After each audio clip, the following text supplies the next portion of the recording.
അനസ് റളിയല്ലാഹു പറയുന്നത് വീട്ടിലെ പായ പഴയ പായയാണ്, അതൊക്കെ കളറൊക്കെ മാറിയിട്ടുണ്ട്. എന്നിട്ട് അവിടെ കുറച്ച് വെള്ളമൊക്കെ കുറഞ്ഞിട്ട് നബിയും സ്വഹാബിമാരും ഇങ്ങനെ ഒരുമിച്ച് നിസ്കരിക്കാൻ നമുക്ക് ഹദീസിൽ കാണാം.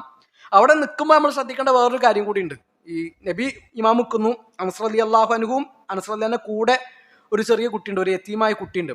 അവര് ഒരു സൊഫിൽ, വല്യുമ്മ പിറകിലെ സൊഫിൽ. ആര് കൂടെ അല്ല?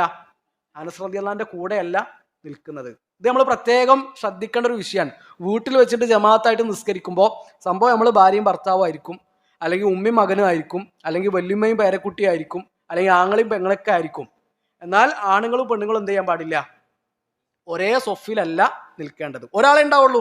ചിലപ്പോൾ ഭാര്യ മാത്രമേ ഉണ്ടാവുള്ളൂ, നമ്മളാണ് ഇമാമ്, നമ്മൾ മുമ്പിൽ നിൽക്കുക, ഭാര്യ പിന്നിൽ നിൽക്കുക.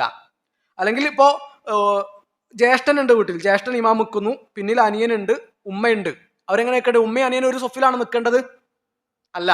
അനിയൻ എന്ത് ചെയ്യുക? ജ്യേഷ്ഠന്റെ കൂടെ നിൽക്കുക, ഉമ്മ പിന്നിൽ നിൽക്കുക. ആണുങ്ങളും പെണ്ണുങ്ങളും എന്ത് ചെയ്യരുത്?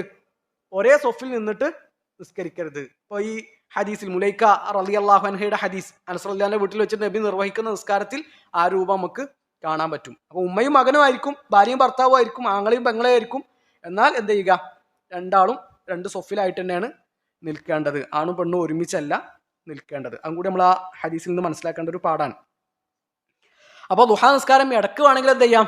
ജമാഅത്തായിട്ട് നിർവഹിക്കാം. അതെന്ത് ചെയ്യാൻ പാടില്ല? പതിവാക്കാൻ പാടില്ല. നബി സല്ലല്ലാഹു അലൈഹി വസല്ലം അങ്ങനത്തെ ഒരു രീതി നമുക്ക് കാണിച്ചു തന്നിട്ടില്ല. എന്നാൽ സുന്നത്ത് നിസ്കാരങ്ങൾ ചില സമയത്ത് അള്ളാഹുവിന്റെ റസൂൽ സല്ലല്ലാഹു അലൈഹി വസല്ലം ഇങ്ങനെ ജമാഅത്തായിട്ട് നിർവഹിച്ചത് നമുക്ക് കാണാം.